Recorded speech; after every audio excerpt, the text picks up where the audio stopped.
juga sebagai panitia dalam kesempatan hari ini. Mudah-mudahan beliau selalu sehat selalu dan terus membersamai perjuangan kita. Di sebelah kiri saya tidak asing lagi, ini pejuang terkait IKN dan kita sudah tahu beliau juga mengalami represi karena menyuarakan penolakan proyek IKN. Siapa lagi kalau bukan Bang Edi Mulyadi. Baik, ya sebelah kiri. Dan ada juga Buya Fikri Bareno, nanti kita mintakan paparan dari perspektif ulama, juga Ustadz Bukhari Muslim juga sudah hadir. Dan siapa lagi kalau kita lihat jaket kuning kan identik ya, bukan Golkar, bukan, tapi Universitas Indonesia ya Pak Taufik Bahaudin. Takbir. Dan kemudian jauh-jauh dari Bandung yang kalau setiap pagi kita buka grup-grup WhatsApp selalu ada ya pemerhati politik dan sosial Rizal Fadila. Nah ini beliau orangnya nih. Tulisannya ya. Ini yang punya Bandung jauh-jauh, bahkan beliau dengan sejumlah tokoh yang lainnya. Bersama apa lupa namanya Pak? Nah Pak Safri Jawa dan John. Nah selamat datang Bang Juju ya. Langsung saja menempatkan diri Bang ya. Dan kita juga sering mendapatkan tulisan-tulisan artikel ulasan tentang ekonomi dari Bang Antoni Budiawan. Beliau ada di ujung sebelah kiri. Gak apa-apa Bang, sebelah kiri ya. Baik, kita kasih aplaus buat Bang Antoni Budiawan. Kemudian ada Bang Juju, juga semua yang hadir di belakang. Ada kapten kita. Siapa namanya? Kharil Hakim ya? Ya, Rusli. Kapten Rusli Ibrahim. Alhamdulillah berada bersama kita. Pak Tarma. Saya MHR Sika Songgi. Fitran. Satu lagi? Nano. Vicky, dan ujung ada advokat kita, advokat umat Juju Purwanto ya. Baik Purwantoro ya. Baik. Pertama tentu nanti akan ada paparan pandangan dari masing-masing, dan sebelum pada paparan dari semua narsum, kita nanti di akhir juga ada pembacaan deklarasi bersama. Tapi saya sebagai pengantar perlu juga menyampaikan beberapa latar belakang kenapa sih kita mengadakan agenda deklarasi sekaligus menyampaikan aspirasi untuk tuntutan pembatalan proyek IKN. Jadi kurang lebihnya adalah demikian yang ingin saya sampaikan di awal adalah bahwa proyek IKN ini bermasalah. Ini yang penting untuk kami tegaskan. Dan proyek IKN ini bermasalah bukan asumsi, bukan opini, bukan framing, tapi hasil kajian lembaga resmi negara dilakukan orang-orang yang profesional di bidangnya untuk mengaudit suatu tema atau pokok permasalahan. Dan terkait proyek IKN ini sudah ada hasil audit ya dari Badan Pemeriksa Keuangan, dan itu dituangkan dalam IHP ya, ikhtisal hasil ya penyelidikan dalam semester 2 tahun 2023. Ini diterbitkan tanggal 28 Maret 2023. Jadi ini ikhtisar paling baru yang dikeluarkan oleh BPK. Memang banyak hal ya yang diteliti, diperiksa oleh BPK. Namun diantaranya pada bab 4, pada bagian hasil pemeriksaan prioritas nasional pengembangan wilayah dan revolusi mental dan pembangunan kebudayaan, subbab hasil pengembangan wilayah, dan ini bisa dibaca. Jadi ini bukan pandangan kami kutip resmi hasil dari BPK. Di halaman 239. Dokumen ini dokumen publik, bisa di-download oleh siapapun. Dan saya sudah mendownloadnya dan sudah membacanya. Di mana atau bagaimana atau kenapa proyek IKN ini bermasalah? Hasil pemeriksaan BPK dikatakan di dalam ikhtisar hasil penyelidikan itu, poin pertama adalah pembangunan infrastruktur disebutkan di halaman 239, pembangunan infrastruktur belum sepenuhnya selaras dengan RPJMN, Rencana Pembangunan Jangka Menengah Nasional tahun 2020-2024, Renstra atau Rencana Strategis Kementerian PUPR tahun 2020 dan 2024, dan Rencana Induk IKN bahkan belum selaras dengan Rencana Induk IKN. Serta perencanaan pendanaan belum sepenuhnya memadai, antara lain sumber pendanaan alternatif selain APBN berupa KPBU dan swasta murni, BUMN, BUMD belum dapat terlaksana. Sederhananya saya ingin katakan hasil pemeriksaan BPK ini bahwa proyek IKN ini kagak ada cuan, kagak ada duit. Dan dulu Presiden Joko Widodo pernah gembor-gembor ya. Pada tanggal 15 Maret 2022, Presiden Jokowi pernah menyatakan ya, sebelumnya ya 6 Mei 2019 Jokowi sampaikan kepada Menkeu bahwa saya sampaikan pada Menkeu bahwa agar tidak membebani APBN akan kita cari skema khusus sehingga ibu kota jadi tapi APBN enggak terbebani. Dulu katanya enggak akan membebani APBN. Dan memang sudah diupayakan ya skema tanpa APBN yakni dengan sumber pendanaan alternatif selain APBN. Seperti KPBU ini kerjasama pemerintah dengan badan usaha, baik dengan swasta murni ya, BUMN, BUMD. Nah ini ternyata dari audit BPK dikatakan belum terlaksana. Artinya kedatangan sejumlah oligarki ke IKN itu bukan untuk membantu proyek IKN, mereka bisnis sendiri. Bangun hotel sendiri, bangun usaha sendiri, rumah sakit sendiri, bukan untuk IKN-nya, infrastruktur utama IKN tetap gak ada cuan. Dan ini terbukti begitu loh. Ini hasil audit BPK.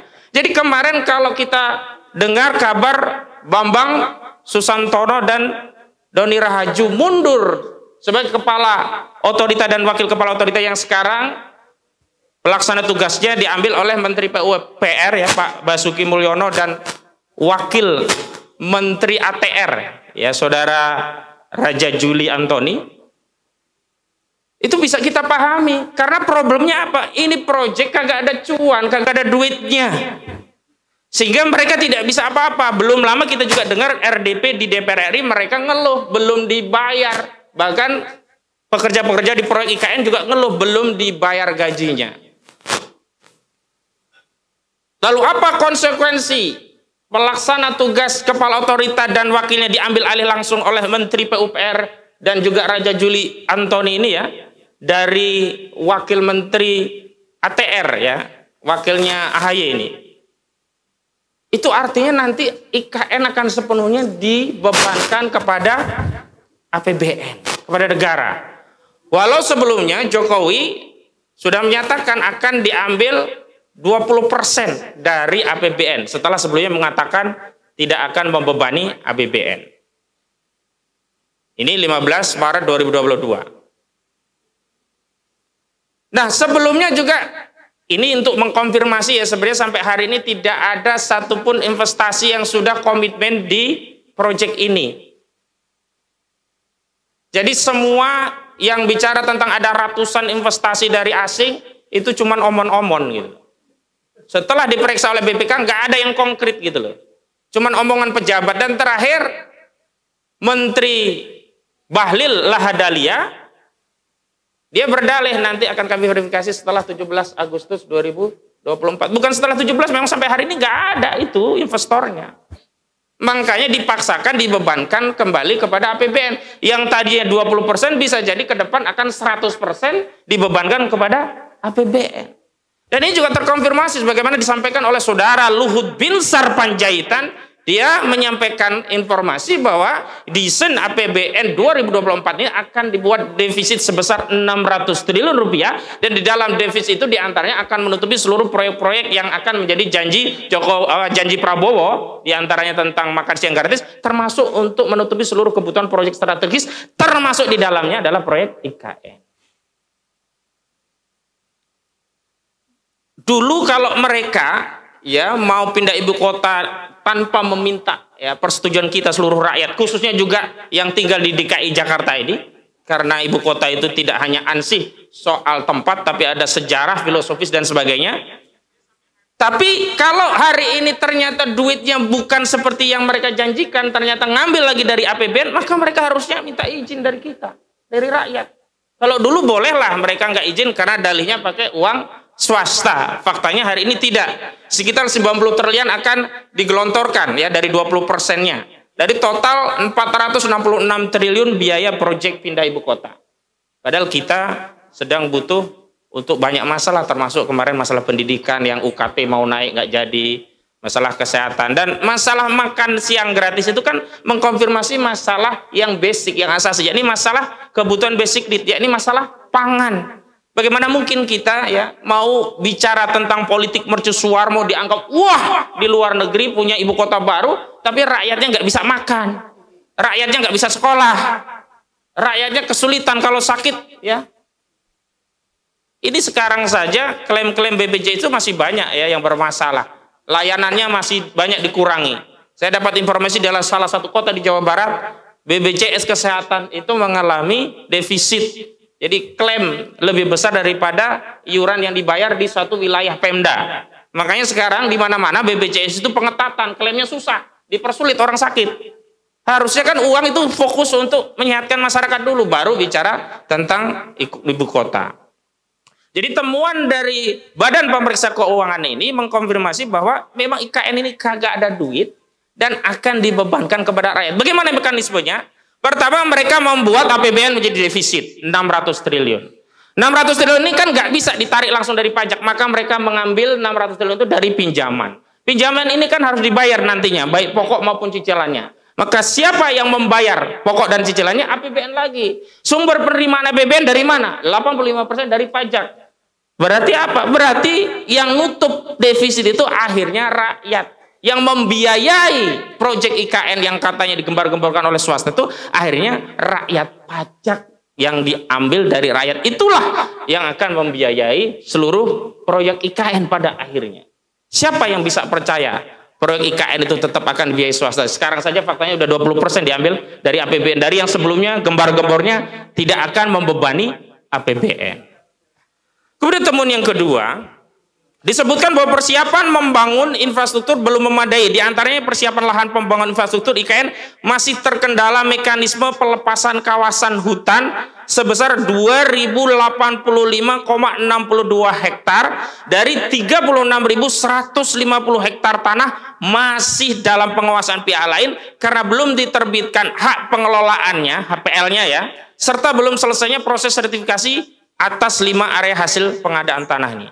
Yang kita khawatirkan dan nampaknya sudah mulai terjadi. Proyek IKN ini adalah proyek melegitimasi menggusur tanah rakyat, merampas tanah rakyat dengan dalih proyek strategis nasional. Sudah ada bukti konkretnya. Di mana? Di Rempang. Sudah ada bukti konkretnya. Di mana? Di PIK 2 ya. Di PIK 2 itu sekarang sudah banyak saya yang masuk ke saya ngeluh, ada yang minta ditangani secara profesional, ada yang mengeluh, ada yang ingin ketemu. Kenapa? Karena tanah-tanah mereka itu kan tanah yang sifatnya partikelir swasta. PIK grupnya Agung Sedayu, siapa Aguan ini kan, Sugianto Kusumo ini kan dia pengembang swasta. Kalau dia bisnis maka dia bisnis properti ya harusnya belanja tanah baik-baik. Ditawar, kalau cocok harga dilepaskan, kalau enggak ya cari tanah lain. Tapi dengan meminjam ya kekuasaan dengan menetapkan ya PIK 2 ini ya menjadi proyek strategis nasional, maka tanah itu bisa sepihak ya diambil oleh PIK, kemudian ganti ruginya dititipkan secara konsinyasi, ditaruh di pengadilan, dan di pengadilan nanti masih bertarung lagi itu antara pihak yang berhak, karena di sana ditaruh orang-orang yang seolah-olah menjadi punya hak dalam tanah tadi, dan nanti akan bertarung antara pihak yang berhak dengan mafia tanah di pengadilan. Ini juga yang akan terjadi di ibu kota negara kalau terus-terus atau dilanjutkan. Yang kedua tadi masih belum diterbitkan HPL pada lahan-lahan 36.150 hektar yang dikuasai oleh pihak swasta. Kita masih ingat dulu yang menguasai, masih ingat Bang Edi Mulyadi, dulu waktu kita tolak IKN itu semuanya kan tolak proyek pindah ibu kota itu kan semua tanahnya kan dikuasai oleh konsesi-konsesi. Ada konsesi pertambangan, konsesi hutan, ada konsesi sawit yang semuanya rata-rata dikuasai oleh swasta. Ada Sukanto Tanoto, ada Reza Herwindo saat itu. Ada kakaknya capres yang saat ini terpilih menjadi presiden, kakaknya, adiknya ya, Hasim Joyo Hadikusumo, dan saat itu kami masih ingat Hasim tidak menampik. Dia memang punya tanah di sana, cuman dia berdalih tidak akan masuk proyek IKN, dia hanya fokus untuk menggarap proyek air ya, air. Dan yang terakhir, kalau kita teliti, nggak ada itu mereka yang datang ke IKN itu bangun untuk infrastruktur yang untuk kepentingan negara. Mereka bangun lahan bisnis semua. Bangun rumah sakit, bangun hotel, Paling proyek untuk publiknya proyek receh apa? Botanical Garden, dan itu bukan cuan yang asli dari kantong mereka, itu kewajiban publik melalui CSR yang semestinya memang menjadi kewajiban perusahaan dalam rangka melakukan apa yang disebut dengan corporate social responsibility. Jadi nggak ada cuan-cuan dari swasta yang ke sana, mereka cuma bisnis. Jadi saya bisa simpulkan bahwa proyek IKN itu adalah proyek untuk memindahkan duit dari kantong rakyat ke kantong para pebisnis oligarki melalui APBN dengan dalih proyek strategis nasional. Jahat apa jahat seperti ini? Luar biasa jahatnya ini.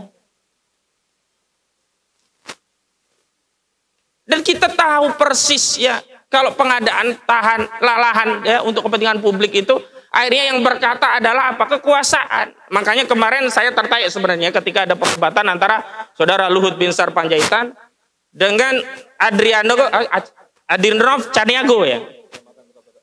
Ya, mantan kepala Bappenas. Kenapa? Kalau maunya Luhut seperti perang aja, serang atau mati ya, membunuh atau dibunuh. Kalau Adrian tidak, ya ini memang tidak boleh demikian. Harus benar-benar kalau ada pembebasan lahan atas keridhaan pemilik lahan, bukan asal digusur, digaris, silahkan ambil tanahnya di pengadilan, uangnya juga nggak seberapa. Belum lagi di sana juga harus bertarung dengan pihak-pihak yang berhak yang sudah ditanam oleh mafia tanah, sehingga kadang-kadang proyeknya sudah selesai, orang ini belum ngambil uang ganti ruginya. Dan saya ngalami sendiri di Prabu Muli, di kota Prabu Muli, 8 orang saya tangani. Sudah 4 tahun tanahnya udah jadi jalan tol, dia tidak bisa ngambil uang ganti rugi karena direcoki oleh mafia tanah, seolah-olah di sana masih ada yang berhak lainnya. Kemudian ketiga, pelaksanaan manajemen rantai pasok dan peralatan konstruksi untuk membangun infrastruktur IKN tahap 1 belum optimal. Di antaranya, ini menarik nih, kurangnya pasokan material dan peralatan konstruksi untuk membangun IKN, harga pasar batuan, material batu split dan sewa kapal tongkang tidak sepenuhnya terkendali, pelabuhan bongkar muat untuk melayani pembangunan IKN belum dipersiapkan secara menyeluruh, dan kurangnya pasokan air untuk pengolahan beton. Ini loh, air untuk ngolah beton aja sampai kekurangan. Apalagi nanti untuk kehidupan IKN yang di sana banyak manusia. Maka wajar kalau kita ya punya pandangan ini hanya untuk menguntungkan oligarki. Kenapa perusahaannya Hasim Joyo Hadikusuma ngelola air di sana? Berarti dia nanti bisa jadi yang akan mendapatkan tender pengelolaan air, dan mereka yang dapat cuan. Lagi-lagi APBN rakyat yang suruh membayar. Dan sudah ditunjuk menurut informasi yang beredar. Sekarang harga ya, kalau di dalam korupsi tipikor itu salah satu unsur yang menyebabkan tindak pidana korupsi itu adanya HPS yang kemahalan, harga perkiraan sendiri yang kemahalan. Nah di sini nggak jelas harga material, bisa saja ya sekibik itu batu cuma sekian rupiah, dia lipat gandakan dengan dalih ini IKN, dibayar saja. Nah ini akan rawan menjadi ajang korupsi proyek-proyek seperti ini. Di Jakarta saja yang banyak kontrol bisa korupsi, apalagi ini di Kalimantan yang jauh dari kontrol media, jauh dari kontrol Jakarta. Nggak ada di sana ormas-ormas yang pasang bendera. Nanti kalau cabut bendera harus ada duit untuk ngangkat cabut bendera. Itu nggak ada yang kontrol semuanya. Semua dikontrol oleh mereka yang terlibat dalam IKN tadi gitu loh. Terus harga, berapapun harga karena nggak ada material lain akhirnya dimakan juga itu. Jadi harga-harganya akhirnya harga yang benar-benar digelembungkan. Dan ini hasil daripada pemeriksaan BPK, bukan omon-omon kita. Udah yang keempat, Kementerian PUPR belum sepenuhnya memiliki rancangan serah terima aset. Ini kan ngeri gitu loh. Mau bangun proyek yang namanya IKN kok belum ada rancangan serah terima aset. Bagaimana nanti kalau yang bangun swasta, properti itu setelah jadi dimiliki oleh swasta, mereka yang mengelola. Akhirnya kita cuma dapat kewajiban untuk bayar proyek tadi gitu loh. Mereka yang dapat propertinya. Ini kan hal yang asasi sebenarnya. Kenapa kok belum gitu loh? Karena itu kita punya kesimpulan bahwa memang benar kalau kita batalkan akan ada mudarat. Setidak-tidaknya progres pekerjaan konstruksi di sana itu akan terbengkalai. Tapi terus terang itu rugi masih lebih kecil ketimbang kalau proyek ini dipaksa dilanjutkan. Kita ambil kasus Hambalang lah, Hambalang itu rugi kita memang. Tapi itu jauh lebih untung ketimbang kalau Hambalang itu dilanjutkan karena korupsinya makin besar. Tapi dalam kasus IKN ini jauh lebih besar lagi, baik dari sisi korupsinya, sisi pelanggaran hukumnya, sisi penzolimannya terhadap rakyat, aspek lingkungannya, aspek macam-macam begitu loh. Jadi sebenarnya ini tidak visible, tidak layak proyek ini. Tapi tadi karena ada pesanan oligarki dan kita semua ini Jadi miris ya. Negara yang harusnya menjadi pelayan rakyat, sekarang negara menjadi pelayan oligarki. Negara yang menciptakan demand untuk oligarki, oligarki kemudian menciptakan suplai baik barang dan jasa, kemudian kita rakyat disuruh jadi customer. Belanja layanan publik dengan harga. Padahal mereka membangun layanan publik dengan pajak kita juga. Kurang ajar atau kurang ajar ini? Luar biasa. Kalau swasta membangun dari duit dia, kita bayar layanan swasta, wajar. Karena dia bangun dengan duit swasta. Ini dibangun dari pajak kita. Kemudian layanan itu dipakai kita. Kita suruh bayar lagi. Ini yang disebut dengan negara sudah berada dalam kendali kapitalisme. Dan ini yang berbahaya. Jadi masalah negara ini ada di sana. Begitu. Baik. Kemudian yang terakhir kami ingin tegaskan bahwa dalam proyek IKN ini, kenapa kami sampaikan lebih baik dibatalkan? Karena mudorotnya jauh lebih besar ketimbang akan dilanjutkan. Dan nanti tentu ada rekomendasi tentang mekanisme pembatalannya. Nanti Bang Egy Sujana akan menjelaskan lebih lanjut. Tapi paling tidak itu pengantar yang bisa membuka cakrawala kita bahwa apa yang kita sampaikan dalam deklarasi malam hari ini yang menuntut pembatalan IKN itu bukan deklarasi yang sifatnya hanya omon-omon. Ada data, ada fakta, dan silahkan kalau mau berdebat. Dan kami bukan hanya mau berdebat, kami ingin segera ini dibatalkan. Kenapa? Kami juga tidak mau berdebat jalan terus, tapi proyek jalan terus. Akhirnya mereka yang makan cuan-cuan dari kita. Dan saya tegaskan sekali lagi, gak ada perannya itu grup Astra, grup Agung Sedayu, grup semuanya itu, semuanya tidak punya peran. Karena mereka hanya numpang ya bisnis di lahan proyek negara. Dan ini yang justru memiskinkan rakyat. Dan kita semuanya harus bangkit punya kesadaran, negara ini tidak dibangun untuk di bawah kendali oligarki. Negara ini dibangun adalah untuk kesejahteraan rakyat, bukan untuk kesejahteraan para oligarki. Takbir! Baik, selanjutnya Bang Egy Sujana kami persilahkan karena ada mekanismenya bagaimana pembatalan dan pandangan hukumnya bagaimana. Silakan. Bismillahirrahmanirrahim. Assalamualaikum warahmatullahi wabarakatuh. Saya berusaha mendisiplinkan diri dalam berargumentasi.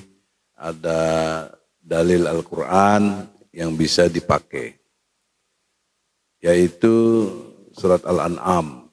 Ayatnya 123, di mana dijelaskan dalam ayat Quran itu bahwa Allah di tiap negeri menciptakan pembesar-pembesar yang jahat. Pembesar-pembesar yang jahat itu kerjaannya menipu rakyatnya. Akabiro mujrimin istilahnya. Jadi pembesar yang jahat kegiatannya menipu. Nah, inilah satu trik tipuan yang sudah jelas, yang uang rakyat bagaimana disedot lewat APBN tadi, yang kita tahu itu semua adalah sumbernya nanti dari pajak, dan nanti Bung Anton bisa jelaskan lebih jauh, bahwa keculasan dan kejahatan dari penipuannya itu adalah satu kondisi yang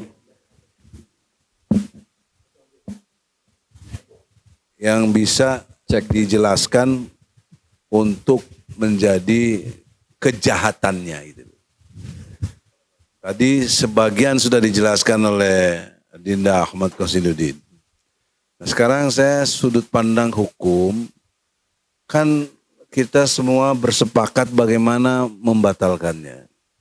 Ada beberapa cara yang pernah saya lontarkan, antara lain kalau perlu dalam pengertian perpindahan ibu kota ini, bukan kalau, bahkan perlu, harus minta pendapat rakyat. Nah, kemarin rakyat tidak diminta pendapatnya, maka saya tawarkan gagasan referendum. Ya, dari seluruh rakyat Indonesia, bukan cuma Jakarta. Karena ini akan jadi ibu kota NKRI. Nah, cuma bagaimana teknis mekanisme referendumnya akan didiskusikan lebih jauh lah. Tapi ada gagasannya itu. Yang kedua, bisa juga dengan jalan pintas, yaitu presiden itu sendiri menyadari kekeliruannya, lalu membuat perpu untuk membatalkan ini. Itu cara jalan keluar yang dibenarkan secara ilmu hukum untuk supaya kemaslahatan bangsa ini terjaga. Betul-betul memimpin itu untuk nusa dan bangsa itu. Kemudian yang ketiga, bisa dengan cara lewat MK, Mahkamah Konstitusi, Judicial Review, bisa juga.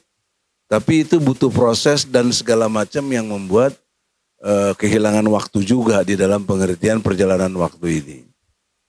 Kemudian bisa juga lewat DPR itu sendiri.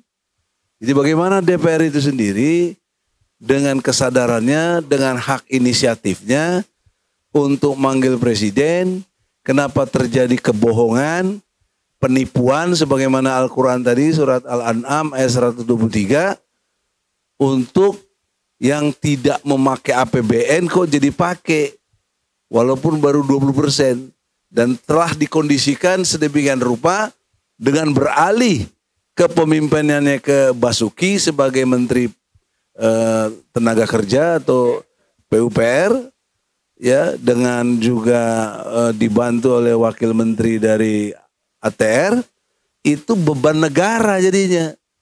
Kok jadi begini? Dan rakyat yang lain kan relatif tidak mempersoalkan karena mungkin pengetahuannya kurang atau para pemuja blow on demokrasi itu kebanyakan sekali gitu loh. Jadi tidak bisa dia mempersoalkan ini. Nah, untuk itu harus diingatkan dengan beberapa cara tadi. Nah, selanjutnya dalam perspektif hukum juga bahwa ini banyak sekali untuk kejelasannya terjadi penyimpangan-penyimpangannya. Terutama dimensi korupsinya. Nggak bisa terhindarkan itu. Karena itu sudah sangat membudaya di negara kita ini dengan korupsi tadi. Ya, anggaran dan lain sebagainya. Bahkan membuat APBN aja ada hitung-hitungannya, transaksinya. Nah, itu contoh yang sangat menyakitkan buat bangsa kita ini karena dipimpin oleh pembesar-pembesar yang penipu rakyat. Saya katakan penipu ini karena bukan dari saya, ini Al-Quran kok. Dan faktanya terbukti memang ada penipuannya tadi. Nah, oleh karena itu tiba saatnya gitu loh. Sekarang mudah-mudahan lewat deklarasi para advokat, para tokoh, ulama, dan lain sebagainya ini menjadi trigger untuk kekompakan rakyat, membangun kekuatannya, membatalkan IKN. Nah, saya kira itu karena pembicara banyak, poin-poinnya itu saja. Assalamualaikum warahmatullahi wabarakatuh. Assalamualaikum warahmatullahi wabarakatuh. Terima kasih, selamat datang Bang Azam Khan, dan alhamdulillah nanti juga bisa menyampaikan paparannya. Namun tadi sudah ada, ya, Bang Azam ini sebagai Sekretaris Jenderal TPUA. Jadi acara ini diinisiasi oleh tim pembela ulama dan aktivis yang ketua umumnya adalah Bang Egy Sujana. Baik, karena tadi sudah ada pesan dari Bang Antoni Budiawan karena beliau ada agenda lanjutan. Jadi kita persilakan beliau untuk menyampaikan paparannya terlebih dahulu. Demikian, ya, kepada Bang Antoni kami persilakan. Terima kasih, selamat malam, salam sejahtera untuk kita semua, salam akal sehat, itu yang penting.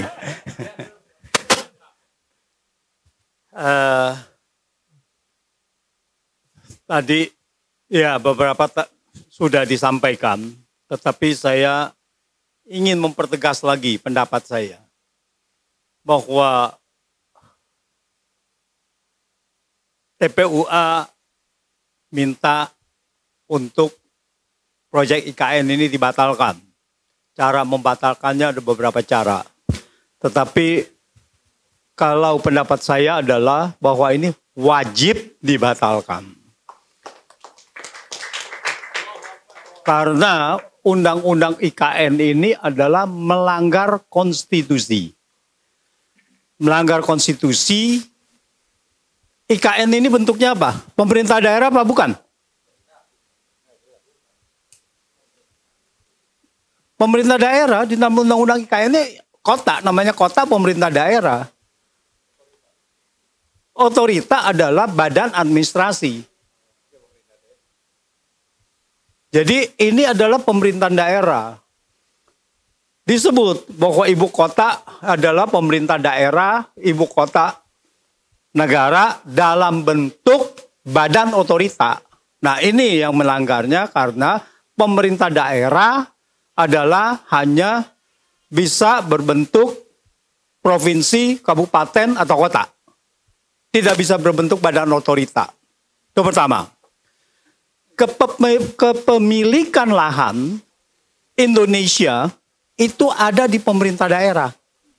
Apakah itu kabupaten atau kota?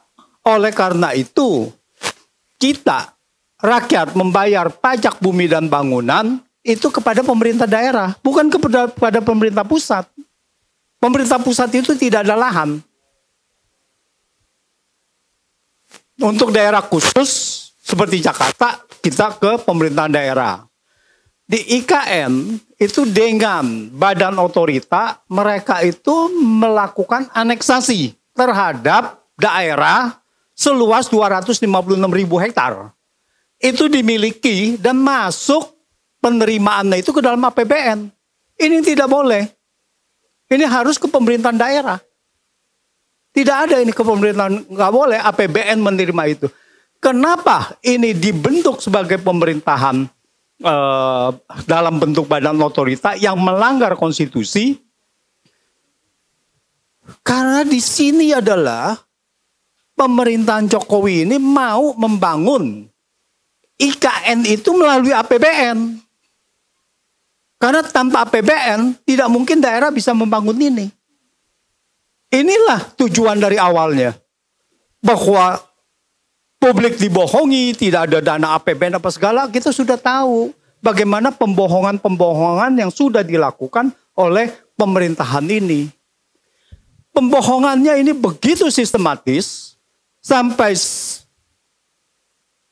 diberitakan secara sistematis terstruktur bahwa sudah ada investor asing, sudah ada SoftBank, sudah ada dari Saudi Arabia, dari Qatar, dan lain-lainnya. Tapi itu semuanya pembohongan semuanya. Karena apa? Karena itu semuanya dinyatakan hanya sepihak oleh Indonesia. Tidak ada orang kalau mau investasi adalah mereka melakukan press conference, ya, lalu mengatakan, ya saya berminat. Tidak ada satupun jejak yang mengatakan investor asing itu mengatakan bahwa dia berminat untuk investasi itu. Jadi ini sudah pembohongan terstruktur sekali.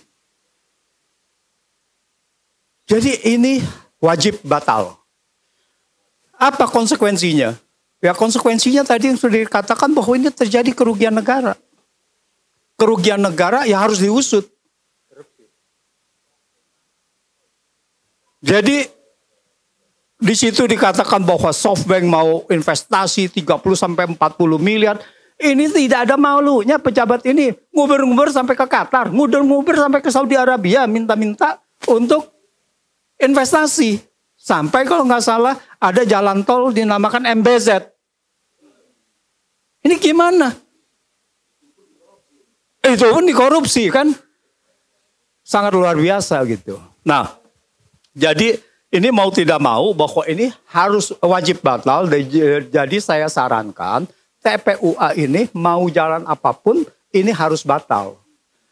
Tadi Bang Egy mengatakan bahwa ada beberapa cara. Tetapi saya melihatnya adalah bahwa gugatan ke MK ini harus segera dilakukan. Karena ini adalah bukti bahwa ini adalah melanggar. Bahwa kalau dengan DPR mengkoreksi, lalu Perpu mengkoreksi dan sebagainya, itu seolah-olah tidak ada pelanggaran. Pelanggaran ini tidak bisa didiamkan. Jadi ini harus dilakukan bahwa nantinya ada, karena toh proyek ini akan mangkrak juga gitu. Tidak mungkin bisa diteruskan dengan APBN kekuatannya segini. Tahun ini aja sampai dengan Januari sampai April, penerimaan pajak ini sudah turun 8%. Seharusnya naik 8%. Jadi secara total sudah diskrepansi, ada selisih dengan target itu sudah 15, nantinya akan menjadi mungkin antara 15 sampai 20%. Selisih penerimaan pajak. Turunnya, selisihnya adalah penurunannya shortfall, itu adalah sekitar mungkin diperkirakan bisa sampai 15%. Jadi tidak ada. Jadi kalau yang tadi dikatakan bahwa ini siapa Luhut ya, minta bahwa ini ditambahkan apa segala, ini melanggar undang-undang APBN. Karena apa? Karena tidak ada detailnya. Karena apa? Undang-undang APBN itu setiap pengeluaran di dalam APBN harus sudah dirinci unit organisasi dan fungsi dan program. Jadi ini tidak ada gitu. Masa seenaknya aja, oh ya ini tinggal ditambahkan nggak ada. Seperti juga waktu itu bansos. Bansos itu tidak ada dananya. Harusnya adalah melanggar konstitusi gitu kan. Karena melanggar undang-undang APBN gitu. Ya. Jadi merugikan keuangan negara.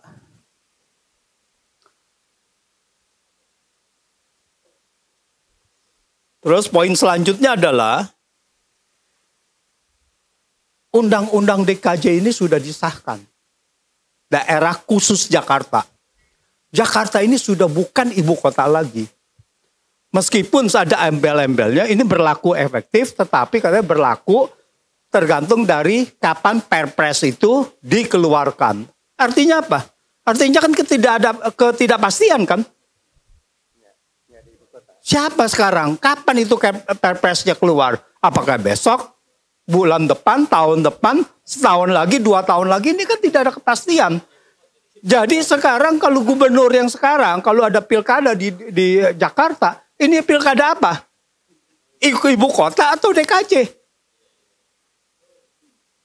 Nah ini yang harus ini jadi Jokowi membahayakan posisi Indonesia terkait dengan ibu kota.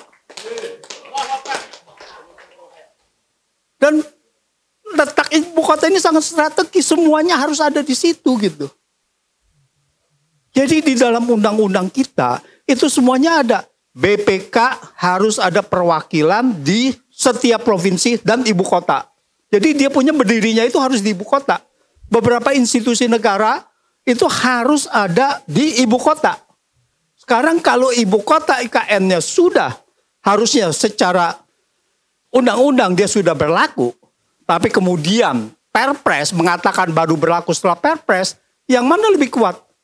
Kan undang-undang lebih kuat, Perpres kan tidak kuat. Nah ini masalahnya gitu. Jadi undang-undang ini sudah mengatakan bahwa undang-undang IKN ini sudah berlaku. Ini siapa yang mengatur negara ini bisa kok undang-undang gitu dibilang bahwa Perpres akan lebih kuat dari undang-undang gitu.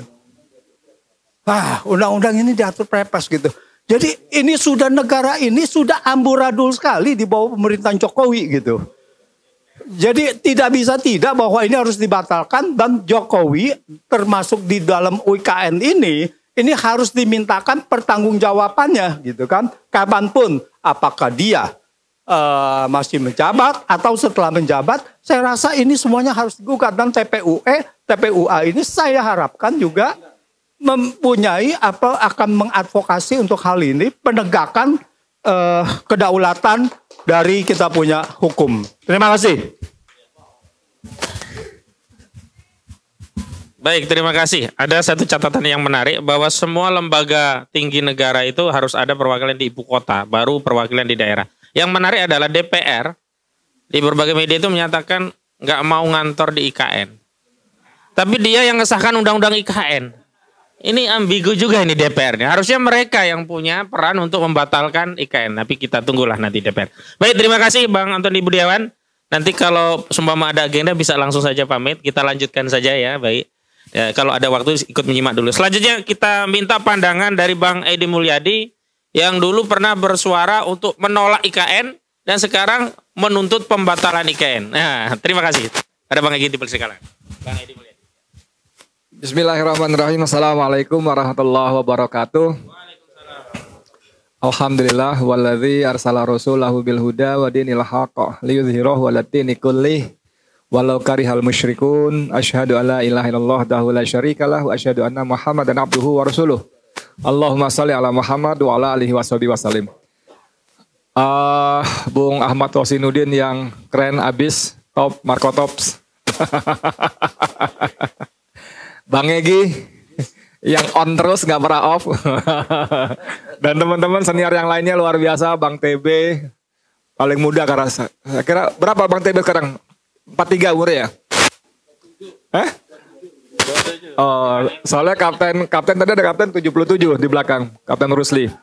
Teman-teman sekalian saya hormatin, tadi sayang Bang Antoni sudah pulang, mendahului kita, maksudnya pulang pergi dulu ya. Wah ya salah-salah ngomong, delik hukum juga. Saya tuh gimana ya, kalau dengar beliau ngomong itu terkagum-kagum, karena referensinya akurat gitu loh. Semuanya pasal ini, peraturan itu, segala macam dan sebagainya, semuanya judulnya melanggar. Sampai di ujung cerita tadi dia bilang bahwa negara ini sudah begitu kacau balau diurus oleh rejim Jokowi yang semua peraturan pelanggaran ditabrak semuanya. Bahkan ditambahkan oleh Bung Hosinuddin ada ironi yang tragis bagaimana DPR yang mengesahkan undang-undang tapi nggak mau pindah. Tapi masalahnya saudara sekalian adalah bahwa mau sampai kapan kita bilang pemerintah melanggar ini, melanggar itu, lawang dia nggak peduli kok. Nggak peduli, mereka nggak peduli. Jangan cuma ngelanggar undang-undang, ngebunuh orang juga nggak peduli. Berapa ratus orang itu ya 2019 berapa namanya KPPS ya. Lalu Kanjuruhan, sebelumnya 6 laskar, banyak nggak peduli mereka. Dia nggak peduli. Nah sekarang begini. Kalau wajib batal yes, tapi kalau cuma berdasarkan undang ini, undang itu segala macam, saya justru melihatnya pertanyaan utamanya adalah apakah IKN berlanjut setelah 20 Oktober. Ini menarik karena biar bagaimanapun presidennya adalah sudah Prabowo Subianto. Rocky Gerung mengatakan bahwa Prabowo sepertinya tetap akan nurut kepada Jokowi sampai pelantikan. Sampai pelantikan, istilah saya kalau udah 20 Oktober kan gue presidennya, mau apa loh, terserah gue dong. Gitu ya. Jadi saya mendengar bisik-bisik yang tentu harus diklarifikasi bahwa di kalangan Prabowo dan sekitarnya IKN itu memang sudah akan di skip.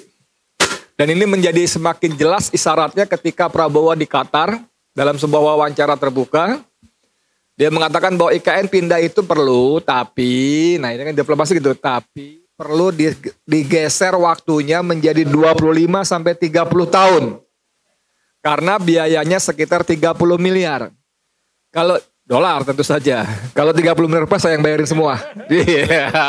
Amin. Kapan lagi ngibul kan? Emang dia doang yang bisa ngibul. Di kantong saya ada 11.000 triliun loh, tenang aja. Oke, ngaco jadinya. Tidak akan membebani APBN. Jadi dengan mengatakan 1 miliar per tahun selama 30 tahun itu isyarat bahwa dia memang tidak mau. Saya juga mendengar siang pagi tadi nanti ada 4 badan yang akan dibentuk pemerintahan Prabowo setingkat menteri, makanya sebut ada 40 kementerian kan? Antara lain Badan Penerima Negara. Lalu badan makan-makan yang 400 triliun itu. Lalu ada badan dengan 400 triliun itu, maka sudah hampir pasti IKN tidak akan masuk. Karena itu anggarannya sangat besar. Nah ini menjadi isyarat juga bahwa dalam logika yang paling sederhana, gue tuh pengen jadi presiden sampai bertarung 3-4 kali pilpres. Masa begitu gue menang, gue akan ngantor di tempat jin buang anak, kan gitu kan? Nggak bener dong gitulah. Ini logika saja. Jadi setelah sekalian kalau kita mundur, kita bikin acara 17 Januari tahun 2022. Ya, yang kemudian dikenal dengan istilah tempat jin buang anak. Tanggal 18 Januari kita ke KPK ya. Saya, Bung Ahmad Rosinuddin dan beberapa kawan ke KPK melaporkan ketidakberesan. Paling sedikit karena dari proses pelahiran undang-undang ini cuma perlu 43 hari. Sangat singkat dari draft sampai diketok palu.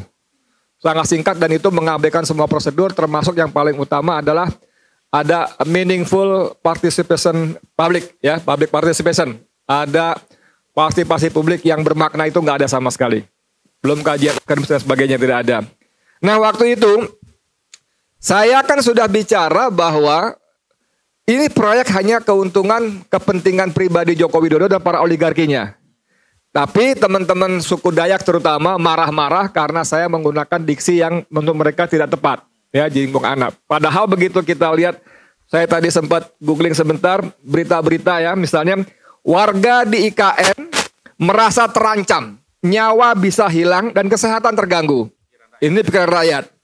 Lalu ada Kaltim Today, IKN hadir, masyarakat adat tersingkir. Lalu ada Tribun Kaltim, pemilu 2024 di IKN Nusantara, masyarakat adat tetap kalah. Warga tinggal tunggu waktu tersingkir, ya kan? Lalu ada lagi dari BBC News Indonesia, pemilu 2024 di IKN, suara kami diminta, tapi kami tidak pernah didengarkan. Lalu ada CNN, ketar-ketir masyarakat adat tersingkir dari ibu kota Nusantara. Banyak sekali ini. Dari Tribun Kaltim lagi, kisah warga yang tersisih. Usai lahannya diambil proyek IKN Nusantara, menikmati kami ini tersingkir. Jadi, kisah mundurnya Bambang Susantono dan Doni Rahayu itu terkonfirmasi. Karena hampir tinggal 2 bulan, tanda-tanda IKN siap untuk upacara bendera 17 Agustus tidak kunjung ada. Dan itu ada kata si anak muda yang jadi menteri, si AHY yang kemarin sebelumnya nyerang habis-habisan, kemudian atas petunjuk Pak Jokowi dan sebagainya itu, ada 2086 hektar yang tidak clean dan clear. Dan itu sebagian sangat dibutuhkan untuk persiapan upacara. Nah itulah sebabnya Luhut marah kepada wartawan, dia mengatakan bahwa lah kalau eksekusi aja nggak bisa, gimana dong? Itu rapat lahan itu sudah saya pimpin, tapi tinggal eksekusi saja tidak bisa, gimana dong? Jadi saya membacanya Bambang itu ketika di DPR, dia mengatakan bahwa saya sekarang warga Sepaku, Kecamatan Sepaku. Saya dan istri saya, KTP saya Sepaku. Jadi itu warga saya. Sehingga kalau ada hal-hal yang tidak menguntungkan mereka, sudah sewajarnya kalau saya memberikan porsi lebih. Nah itu sebetulnya bahasa yang sangat halus. Saya membela mereka. Makanya dalam kalimat berikutnya, saya menghendaki penyelesaian yang manusiawi. Sementara Luhut mengatakan bulldozer aja. Kalau nggak terima duitnya titipin ke pengadilan negeri. PSN gitu kan. Jadi begitu banyak. Nah kalau kita mau sabar Bang Egy, kalau kita mau sabar itu sampai Oktober. Sampai Oktober ya, kalau kita mau tetap berusaha nggak apa-apa juga dengan lewat jalan ini itu yang Bang Edi paparkan tadi. Tapi sampai Oktober ini tanpa bermaksud mendahului takdir Allah, IKN selesai. Jokowi.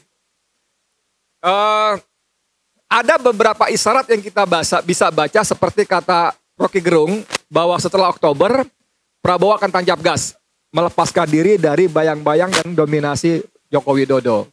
Misalnya tentang Pilkada Jakarta. Pilkada Jakarta itu sudah semakin kelihatan bayang-bayang PKS, Gerindra, PDIP mengusung Anies Baswedan. PKB ya bolehlah kita masukin. Tapi 3 tadi itu. Nah sampai ini kejadian PKS, PDIP dan Gerindra gabung berkoalisi tanpa PKB mengusung Anies, maka kita bisa membaca itu sebagai proklamasinya Prabowo, gue merdeka dari Joko Widodo. Gue lepas diri. Karena kalau Anies dibiarkan maju sendiri, itu sudah pasti ada terjadi deja vu. Deja vu dari Pilpres yang kemarin. Begitu Kaisang lolos, si Bapak tidak akan duduk manis. Pasti akan cawe-cawe seperti begitu Gibran lolos. Tapi begitu PDIP, Gerindra, PKS gabung aspek B, maka cawe-cawe Jokowi akan meredup. Tambah lagi, jangan lupa, waktu terus berjalan. Jadi ada istilah Joko Widodo ini seperti robot yang hampir kehabisan baterai. Menarik ini. Ini robot kehabisan baterai, ini menarik. Dia galak begitu lama, habis baterainya, diam gitu kan. Dan itu jadi beban pikiran berat Joko Widodo. Karena selama ini tangannya yang berkuasa itu perlahan akan pudar orang-orang yang dikendalikan akan melepaskan diri. Ini jadi perhatian kita semua ini, menarik sekali nih. Dan saat itulah seperti kata Bang Egy atau teman kita Faisal Assegaf, setelah 20, mungkin tanggal 22-nya, gugatan atau menyeret Jokowi ke ranah hukum akan mulai digencarkan. Saya kira itu dulu sebagai pengantar. Terima kasih. Assalamualaikum warahmatullahi wabarakatuh. Tolong suara ada. Tapi masuk di itu ya. Nah. Baik, untuk selanjutnya langsung saja Bang Rizal Fadilah dari Bandung. Silakan Bang. Assalamualaikum warahmatullahi wabarakatuh.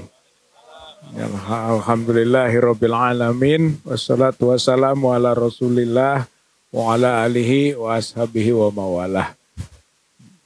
Bapak, ibu-ibu, saudara yang saya hormati dan muliakan. Pembatalan adalah keniscayaan bahwa mutlak IKN harus dibatalkan. Yang pertama karena memang itu sudah melanggar bukan hanya konstitusi tapi melanggar undang-undangnya sendiri. Undang-undang IKN. Itu syarat untuk membuat satu peraturan undang-undang itu harus ada naskah akademik.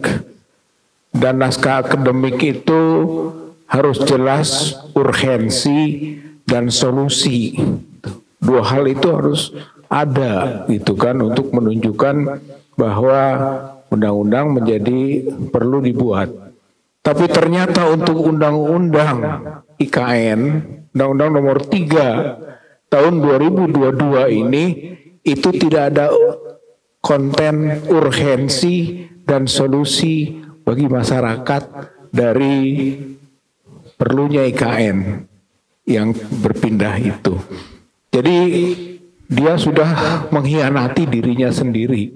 Gitu. Saya kira ini poin ketika ada kecacadan di sana, maka akan ada sudut deviasi untuk penyimpangan yang semakin luas. Dan itulah yang terjadi saat ini. Itu konteks undang-undang. Dan dari situ juga terjadilah penipuan terhadap rakyat.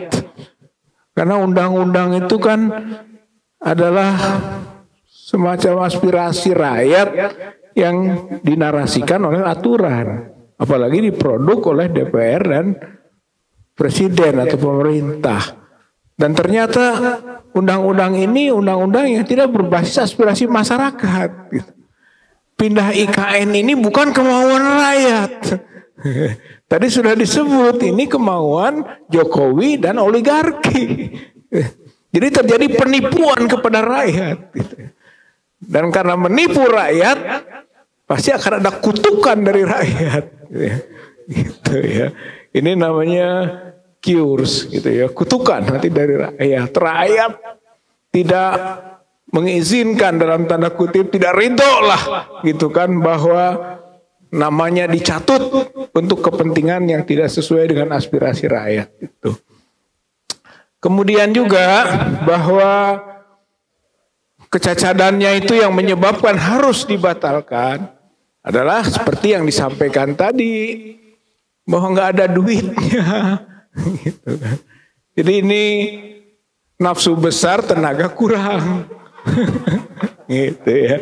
Jadi hanya ambisi, bahkan mimpi, akhirnya dunia fantasi, gitu ya. Yang ingin dibuat oleh Jokowi IKN di Kaltim itu dunia fantasi, gitu ya. Oleh karena itu tidak mungkin jadi. Mangkrak sudah pasti. Akhirnya gagal ya, bunuh diri. Jadi pembatalan itu adalah keniscayaan. Itu ya. Saya kira itu demikian. Saya ingin mengutip bahwa ketidakmampuan keuangannya itu telah dibaca oleh dunia. Gitu ya.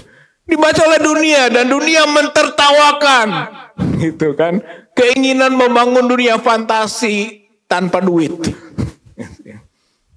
Yang Ketika itu ada solusi katanya, ketika tidak punya duit, crowdfunding. Gitu ya. Urunan, edarkan kenceleng. Bayangkan mau bikin ibu kota negara pakai edaran kenceleng. Crowdfunding. Gitu ya. Oleh karena itu dunia tertawa, terbahak-bahak. Gitu ya. Nah, poin yang bisa kita angkat sebagai contoh, nih Abiodai Sidodia di TFI Global membuat tulisan dengan judul menarik. Indonesian wants to build a new capital city. Problem is it doesn't have money. Teu boga duit. Orang duite. Itu ya. Itu. Kemudian kata John Macbeth dalam Asia Times menyatakan Indonesia's new capital on shaky financial ground. Shaky financial ground. Goyah, nggak punya, goyah finansialnya. Gitu ya. Bagaimana bisa katanya? Gitu. Nah, yang paling menyakitkan olok-olok dari Aisyah Llewellyn dari Al Jazeera dengan tulisan crowdfunding a capital, Indonesia is unusual. Peace raises eyebrows. Gitu ya.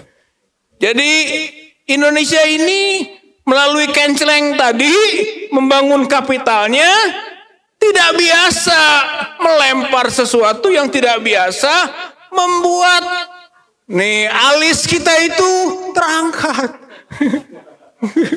Ngerakeun, memalukan. Gitu ya. Saya kira ini adalah cibiran dunia. Gitu. Oleh karena itu, kita bangsa Indonesia malu. Tuh kan? Daripada terus menanggung malu, hayu rame-rame kita desak supaya dibatalkan kegiatan proyek itu. Prevention better than cure. Itu. Pencegahan lebih baik dari pengobatan. Daripada nanti hancur-hancuran IKN di Kaltim itu, mari sekarang kita cegah sebagai anak bangsa yang punya tanggung jawab terhadap tanah airnya. Jadi gerakan bersama kita ini, itu kan, gerakan pencegahan untuk kebaikan bangsa dan negara. Gerakan yang konstruktif, walaupun dengan bahasa atau dengan sikap, kita ingin berontak, tidak mau dijajah. Tapi hakikatnya adalah kita ingin kebaikan bangsa dan negara. Kutukan lain, kutukan keagamaan. Masa membangun yang disebut dengan smart, gitu kan? Metropolis City, smart, tapi mistik. Pakai air kendi, pakai tanah-tanah keramat. Waktu pelantik peresmiannya titik nol, dukun-dukun didatangkan. Kata dukun-dukun itu, di sini banyak makhluk halus, banyak jin. Jadi yang disebut jin buang anak itu benar-benar buang jin di sana. Masa di negeri yang maju, modern, beragama, berketuhanan yang Maha Esa melakukan kemusyrikan yang terang-terangan. Saya kira ini cures, ini adalah kutukan ar-rajim. A'udzubillahi minasyaitonirrajim. Gitu ya. Jadi ini jadi negeri terkutuk nantinya, dimulai dari IKN. Oleh karena itu kita menghindari kutukan Allah karena telah terjadi pelanggaran agama yang nyata. Yang ketiga, curesnya yaitu cures dari mantan. Mantannya ibu kota lama. Gitu ya. Jakarta itu punya historis. punya sejarah perjuangan, punya nilai-nilai kemerdekaan dari negeri ini. Mau dibuang, mau ditinggalkan. Saya kira ini adalah perbuatan tercela, mengabaikan nilai-nilai kesejarahan itu.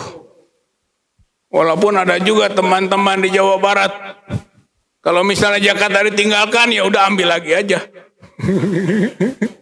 Karena dulu ada yang namanya negara Pasundan. Negara Pasundan itu Jawa Barat, Jakarta, Banten.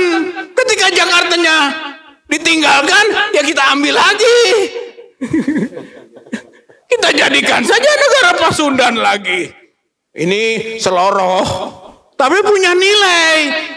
Dan kritik gitu kan terhadap begitu seenaknya saja ditinggalkan Jakarta. Oleh karena itu, hayu rebut kembali Jakarta sebagai ibu kota negara. Gitu. Inilah sebenarnya misi kita. Batalkan IKN Kalimantan Timur, kembalikan Jakarta sebagai ibu kota negara Republik Indonesia. Yang terakhir, ya, aroma mangkrak bahkan gagal sudah terasa. Karenanya sudahlah, batalkan saja IKN. Ini jalan yang paling selamat. Jika dipaksakan juga, maka Jokowi harus tanggung jawab. Segera tangkap Jokowi dan kroni-kroninya. Terutama siapa? Adili dan tuntut segala kerugian akibat sikap bandel dan tidak punya rasa salah, tidak punya rasa malu atas perbuatan-perbuatan yang mencurangi, mencederai rakyat Republik Indonesia. Mudah-mudahan Allah ridhoi dan sukses perjuangan kita dalam rangka memperbaiki kehidupan bangsa dan negara Republik Indonesia. Assalamualaikum warahmatullahi wabarakatuh. Baik, setelah menggelegar luar biasa dari Bang Rizal Fadilah, kita coba dengarkan tausiah yang mudah-mudahan lebih membuat kita tentram. Kepada Buya Fikri Bareno kami persilakan. Bismillahirrahmanirrahim. Assalamualaikum warahmatullahi wabarakatuh. Bang Khozinuddin, Bang Egy, Bang Edi Mulyadi, semuanya lah para tokoh aktivis, para ulama yang hadir pada malam hari ini yang memberikan pandangan terhadap IKN. Yang pertama sekali saya ingin menyampaikan bahwa sejak awal IKN ini memang telah dilaksanakan kajian yang tidak komprehensif itu Bang ya. Jadi tidak ada naskah akademik sehingga kalau hari ini menjadi persoalan yang besar yang direspon oleh masyarakat dan tokoh-tokoh kita menjadi hal yang sangat wajar.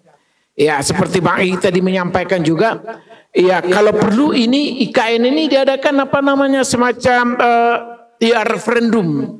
referendum kepada masyarakat. Harusnya itu sejak awal diadakan apakah melalui DPR-nya rakyat memberikan masukan sehingga dapat kajian yang komprehensif dan keputusan untuk membuat sebuah ibu kota negara itu bisa mendapat hal yang mencapai kesuksesannya.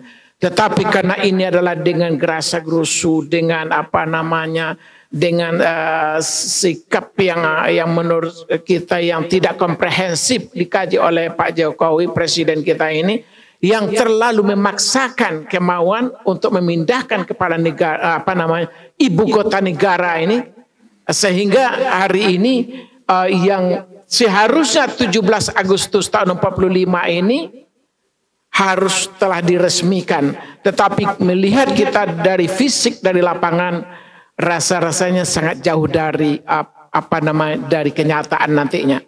Itu satu. Yang kedua ingin saya sampaikan bahwa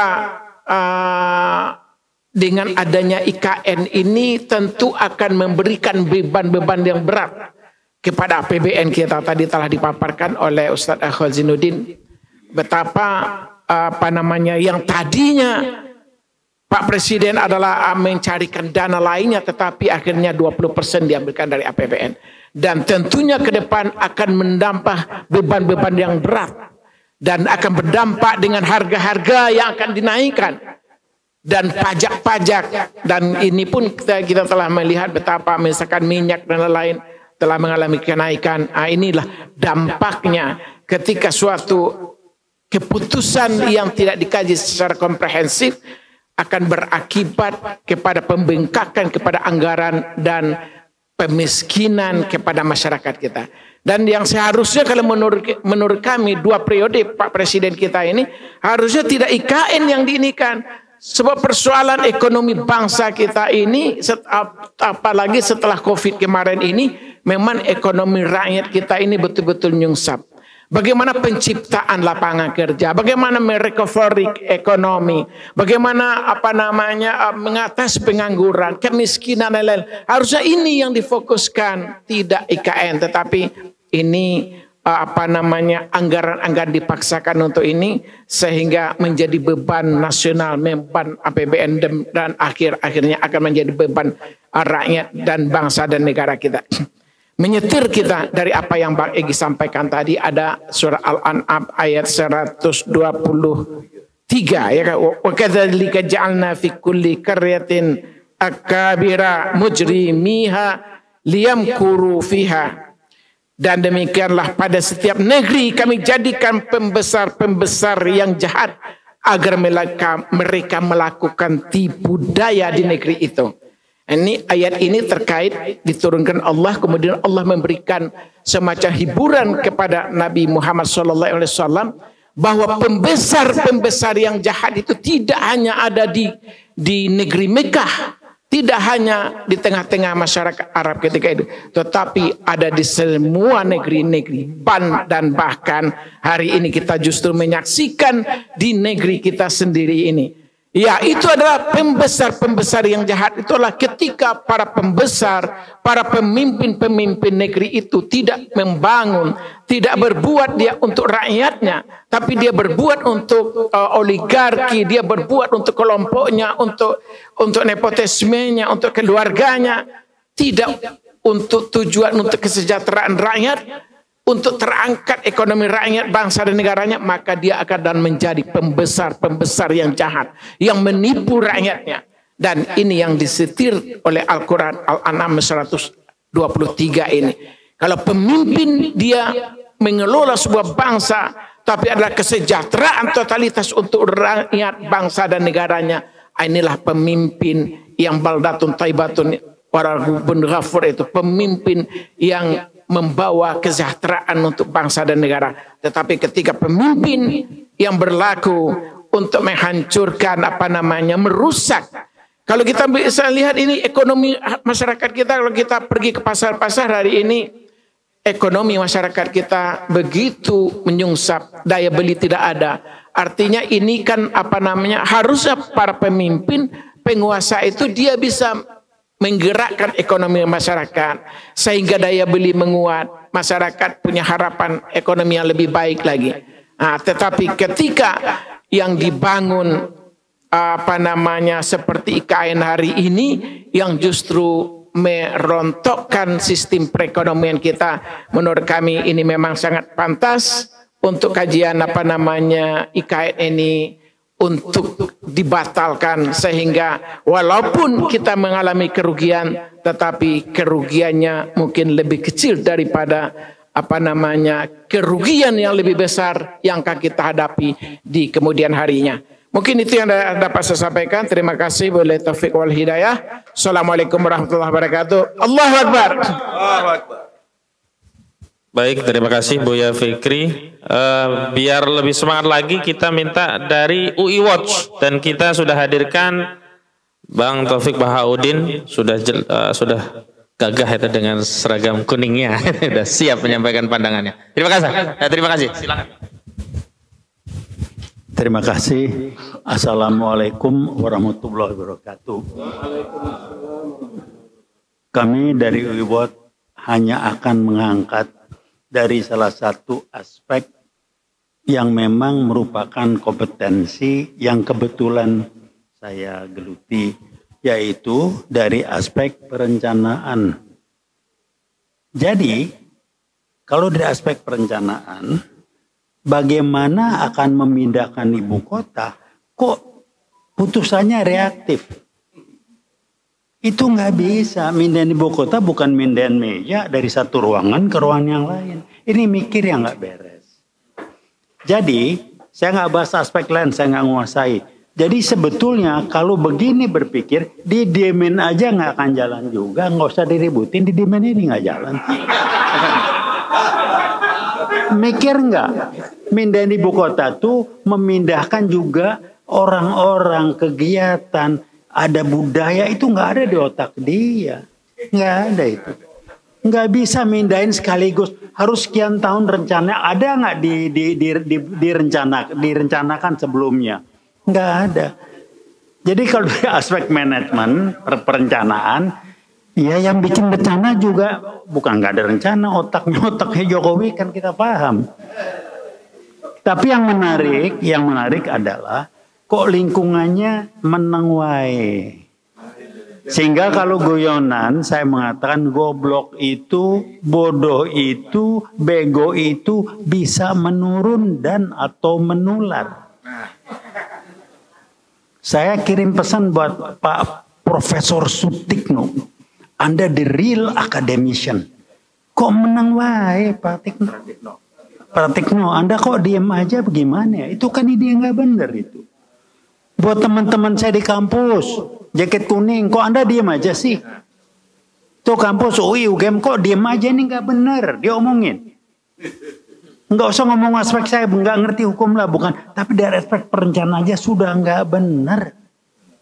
Kok diributin, kok didiamin. Jadi saya mulai berpikir, ada apa ya? Dan ini bukan sekali, ada pola yang Jokowi bikin. Apa polanya?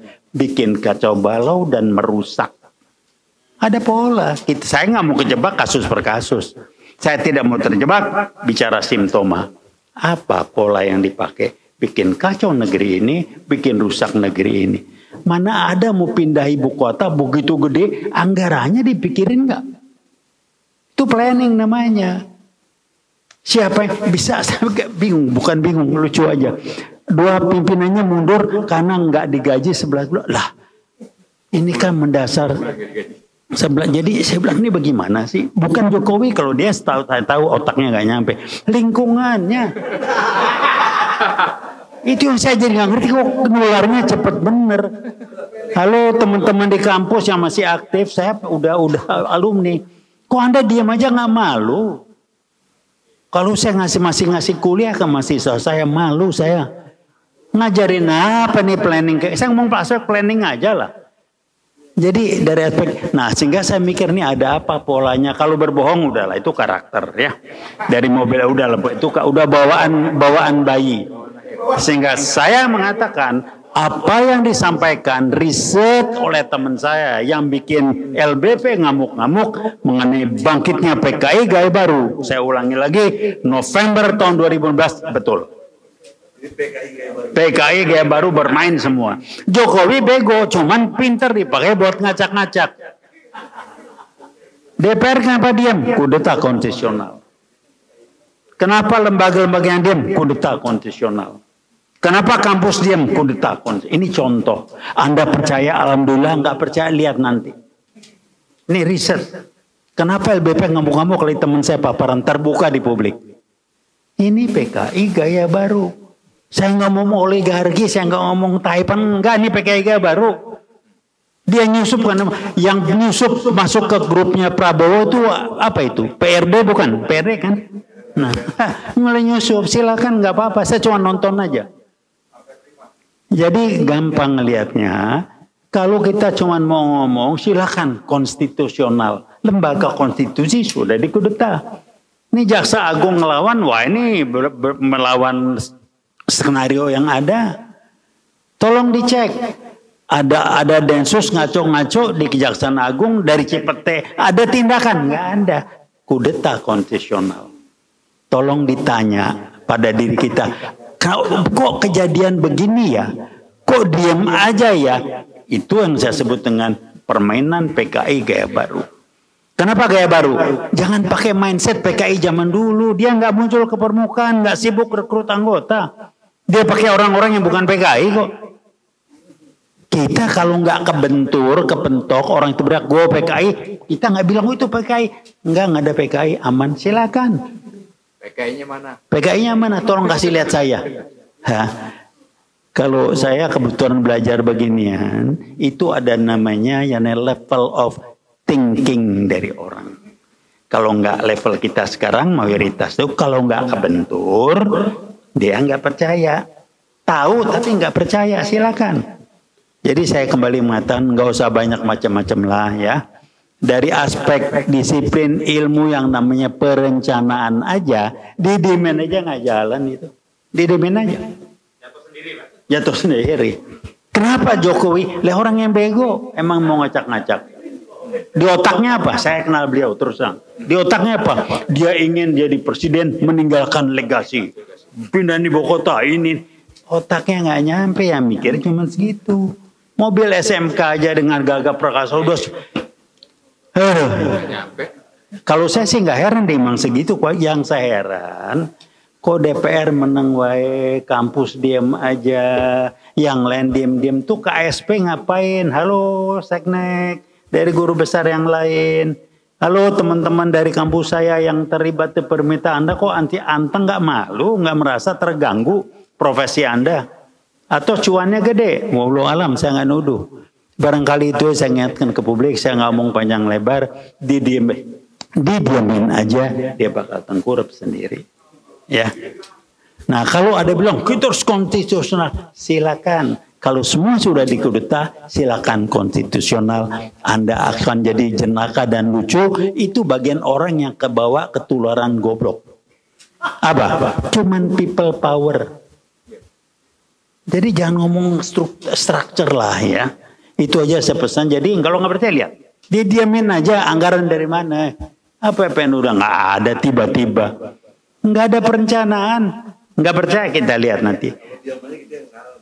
Kita udah ngomong. Didiamin sampai kita ketawain. Dia tengkurap sendiri. Sampai kita ketawain aja. Jadi kalau mau dihajar Jokowi yang percuma. Otaknya kebo nggak nyampe. DPR tolong ditanya. Saya tahu betul beliau. Dia personal approach-nya jago, lihai, tapi jangan ngomong strategik. Nggak ada di kepalanya. Itu aja yang sampaikan dari Ubud. Terima kasih banyak. Wassalamualaikum warahmatullahi wabarakatuh. Baik, nyambung ke Ustaz Bukhari Muslim. Silakan Ustaz. Assalamualaikum warahmatullahi wabarakatuh. Oh ya. Jadi bicaranya sebagai advokat atau sebagai apa nih? Oh semuanya. Oke. Kalau ibarat bayi IKN itu bukan hanya prematur, tapi hamil di luar nikah, di luar kandungan. Ya, hamilnya di luar nikah dan di luar kandungan. Jadi bayi tabung. Kalau bayi tabung masih halal, kan hamilnya di luar nikah, tidak ada akad kan? Karena dibuat ujuk-ujuk. Waktu kampanye dulu perasaan nggak ada program IKN, ya kan? Tiba-tiba ada kan? Berarti kan ada sesuatu. Berarti ada akad di luar akad. Kalau akad di luar akad itu kan berarti akadnya batil dong, kan gitu. Itu perspektifnya yang pertama. Jadi mau berharap kayak apapun ya sekurang-kurangnya prematur, tidak bisa diandalkan. Tapi kalau ini efeknya pembangunan Indonesia, kita bersyukur juga gitu. Supaya Kalimantan, saya pernah lama di sana, bahkan itu IKN sekarang itu tempat latihan ceramah dulu Bang. Waktu masih santri di Kalimantan itu ya tempat kita latihan ceramah itu di situ. Jadi IKN itu memang anugerah lah salah satu sisi, tapi musibah di sisi yang lain. Penajam. Penajam, jadi sebagian penajam, PPU, kebagian Kutai. Jadi memang itu yang terjadi. Sehingga kalau hari ini kita melihat apa yang terjadi itu, kalau logika sederhana begini, asyai' minal haram sayaji ilal haram. Kalau sesuatu dasarnya itu, basicnya itu tidak prosedural, tidak benar prosesnya, pasti ujungnya ancur-ancuran. Itu rumusnya kan begitu. Sesuatu yang tidak di awal, apalagi ketika ini terjadi merusak satu spirit luar biasa. Yang disampaikan oleh ajengan dari Bandung tadi kan, ajengan Rizal Fadila tadi menggambarkan bahwa memang ini satu proses yang terjadi melahirkan sesuatu yang nggak mungkin bisa diharapkan baik. Karena ada spirit Jakarta jadi ibu kota itu kan ada energi positif yang luar biasa. Tiba-tiba kemudian diangkut, kemudian tiba-tiba dipindah dengan, kalau konsepnya matang masih mending. Kalau Kuala Lumpur pindah ke Putrajaya yang kita bisa jalan kaki kan dari Putrajaya ke Kuala Lumpur ke Putrajaya bisa jalan kaki. Itu aja nggak kelar-kelar. Gimana yang sejauh itu berubahnya, sejauh itu perpindahannya. Teman-teman kita para sosiolog itu puluhan orang pernah melakukan penelitian di lapangan, menunjukkan bahwa ternyata ketika mereka berada di lapangan melihat segala macam dan studi, ternyata butuh 35 tahun untuk sebuah rancangan, belum jadi ibu kotanya, untuk sebuah rancangan membangun ibu kota. Jadi kalau ini belum apa-apa sudah merencanakan seolah-olah 17 Agustus 2024 itu ibu kota sudah pindah, emang siapa yang mau ke sana gitu? Siapa yang mau tinggal di sana? Apakah dengan tawaran rumah 14 miliar kemudian para menteri pindah? Belum tentu, rumah Kalibata aja masih banyak dikontrakin tuh. Ya kan? Rumah para anggota dewan kita yang harusnya juga rakyat tahu bahwa banyak loh rumah di Kalibata itu dikontrakin. Itu harus dicek itu. Rumah fasilitas negara untuk kelancaran bagaimana para wakil rakyat itu supaya fokus berpikir untuk kepentingan rakyat itu banyak yang sudah salah gunakan. Gimana kalau yang jauh di sana yang nilainya sampai 14 miliar satu rumah? Nggak kebayang itu. Jadi hitungan-hitungan ekonominya tuh sudah ngider-ngider aja tuh, muter-muter aja tuh. Jadi apa yang terjadi hari ini memang sudah diperkirakan bahwa ternyata lebih cepat. Bahwa ini juga harus dibuktikan. Ketika gagal nggak boleh di stop. Bahwa yang selama ini mengatakan sudah ada, silakan di Google, silakan dicek, ada investor asing, ada investor ini, ada investor itu. Mana? Sekarang kenapa gagal? Kenapa nggak jadi? Orang di sana tetap berharap walaupun nggak jadi ibu kota, pembangunan tetap berjalan sehingga orang di Kalimantan juga merasakan, oh ternyata ada kota di tengah hutan gitu. Ada kota yang bisa tampil membuat Indonesia itu dilihat dari atas gitu, dari udara itu, ada nuansa keadilan yang merata gitu sesuai harapan gitu. Kalau itu juga tidak, waliyadzubillah. Jangan-jangan ini hanya sekedar menumpuk azab, menumpuk dosa untuk Allah turunkan la haula wala quwata illa billah, azab yang lebih besar. Nah, terakhir kalau Imam Syatibi rahimahullah itu kan menyebutnya maqasid asy-syariah. Ada tujuan diterapkan ya kan, ada hifdzul akal, hifdzun nafs dan sampai kepada hifdzul mal, menjaga harta. Ada satu pola itu disebutnya hifdzul bi'ah, menjaga lingkungan. Ini bagian dari pembangunan. Ada buku Allah yarham ya guru kita semua, Abu Ya Profesor K.J. Aliyafi itu fikih lingkungan. Beliau itu sampai bikin nulis buku namanya fikih lingkungan. Bahwa peran lingkungan itu kalau dalam bahasa kekinian dengan studi banding segala macam ya, bahwa sangat penting. Kalau hari ini saja keluhan orang yang ada di sekitar, ya satu sisi ada orang pasti mendapat keuntungan, sudah pasti. Tapi kan lebih mayoritas, lebih banyak orang yang merasa terusik. Belum lagi makhluk-makhluk lain yang tinggal di situ, yang entah jelasnya kemana. Kalau itu betul-betul terjadi, mereka lari ke kota semua, wah, musibah besar, bencana besar. Dan banyak lagi yang lain. Kalau kita lihat apa yang dilakukan oleh misalnya Najwa TV ya, Mbak Najwa Shihab itu membongkar dalam tanda petik beberapa hal itu kan kita jadi kaget-kaget. Apalagi kalau sampai kepada militer, persoalan militer dan sebagainya. Kita berharap Ya sangat untuk ya di akhir ini, di akhir kepemimpinan presiden sekarang ini supaya husnul khotimah, akhirnya baik, dan insya Allah diawali dengan ibtida, diawali dengan permulaan juga yang baik, ya supaya ini memang harus dibatalkan. Karena rasa-rasanya kayaknya Jakarta ini, Jayakarta ini, Batavia ini belum rela gitu. Kalau apalagi sampai ada rencana kan. Nah, kemarin ada tulisan kita baca kan, jadi kalau ternyata nanti 02-nya naik jadi presiden, 02 dari 02 kan, nah jadi presiden bisa-bisa nanti negara yang disebut oleh ajengan tadi terjadi dan tetap jadi ibu kota lagi gitu. Jadi kan kalau saya secara guyon mengatakan kalau IKN belum jadi, kemudian di sini sudah juga ibu kota lagi, berarti apa dong kita?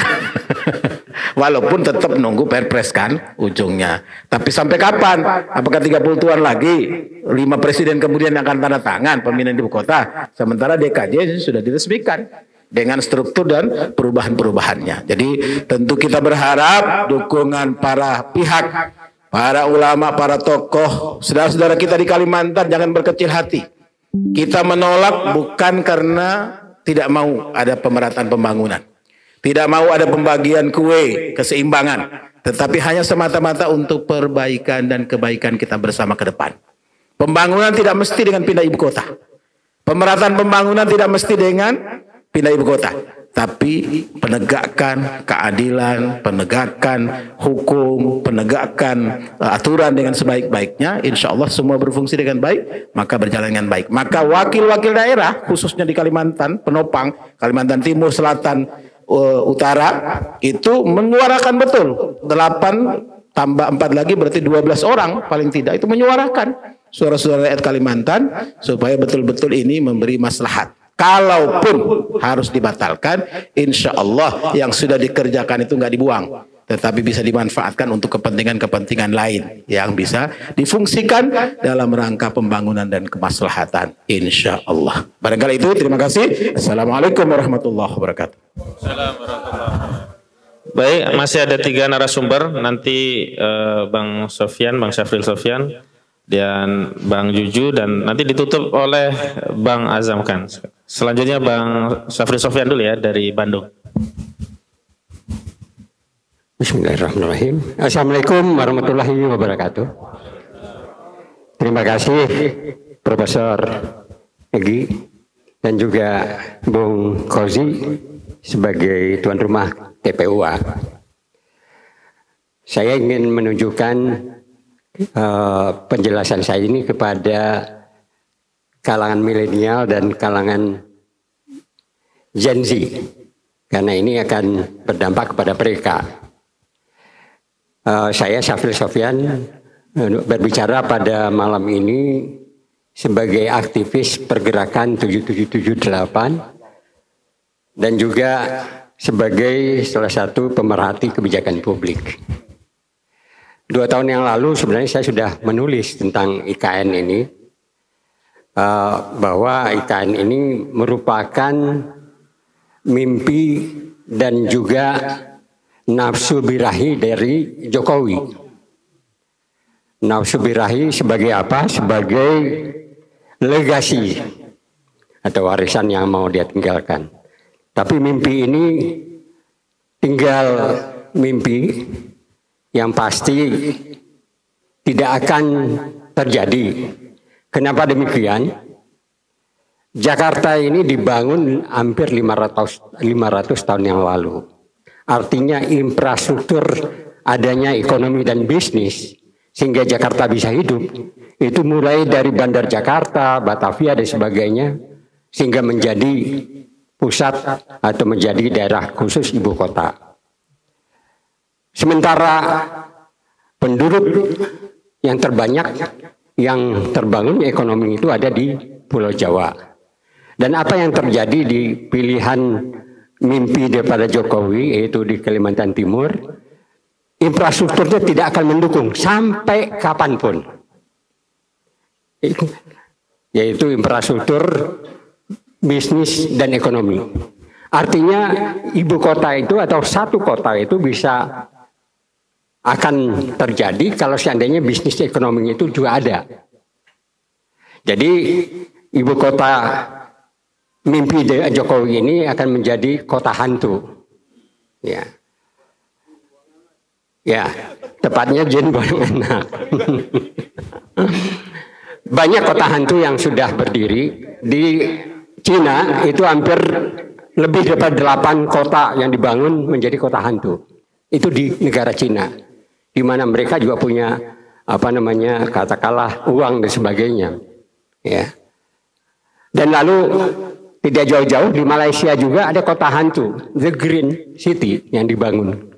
Itu menjadi kota hantu sampai sekarang. Dan IKN ini juga akan demikian. Seperti yang saya katakan tadi, infrastruktur untuk adanya bisnis dan ekonomi itu jauh. Jadi yang kedua adalah bahwa pilihan itu terlalu jauh dari ibu kota yang lama. Hampir puluhan negara yang membangun ibu kotanya di seluruh dunia itu gagal kalau jauh dari ibu kotanya. Ya, mungkin Malaysia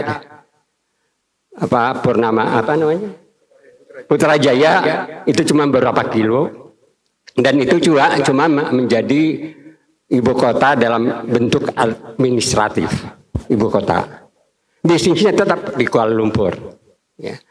Artinya kota hantu ini akan menjadi legasi daripada Jokowi, dan ini perlu. Kalau ya para Gen Z ataupun milenial tahu ada kemarin ini film tentang Dirty Fort, ya. Terus juga ada terakhirnya Dirty Election, dan kemudian akan ada Dirty Certificate, yaitu ijazah palsu ya. Ini akan dibikin film juga. Dan akan ada lagi Dirty Capital. Ya, ini film-film yang akan disaksikan oleh para milenial dan Gen Z. Nah, untuk itu memang kita selama ini Indonesia ini selalu gagal. Padahal kita ini punya SDA yang melimpah. Dibandingkan dengan Cina, Korea Selatan, dan Jepang, kita ketinggalan terus. Kenapa demikian? Karena kita setiap pergantian presiden, kita selalu memakai istilah ya, mikul dhuwur mendem jero. Itu tidak akan lagi terjadi pada saat ini. Karena apa? Kalau seandainya kegagalan dan kesalahan dan katakanlah juga ini juga merugikan negara, itu korupsi, dibiarkan akan terjadi berulang, dan Indonesia tidak akan pernah maju. Indonesia tidak akan mencapai Indonesia emas, tapi Indonesia lemas. Ya. Jadi untuk kali ini harus dihilangkan mikul dhuwur mendem jero. Artinya presiden harus diadili, harus ditangkap setelah beliau ini tidak lagi menjabat. Allahu Akbar. Allahu Akbar. Allahu Akbar. Terima kasih. Assalamualaikum warahmatullahi wabarakatuh. Baik, terima kasih Bang Safil Sofian dari Bandung. Selanjutnya kepada Bang Juju Purwantoro. Kami persilahkan.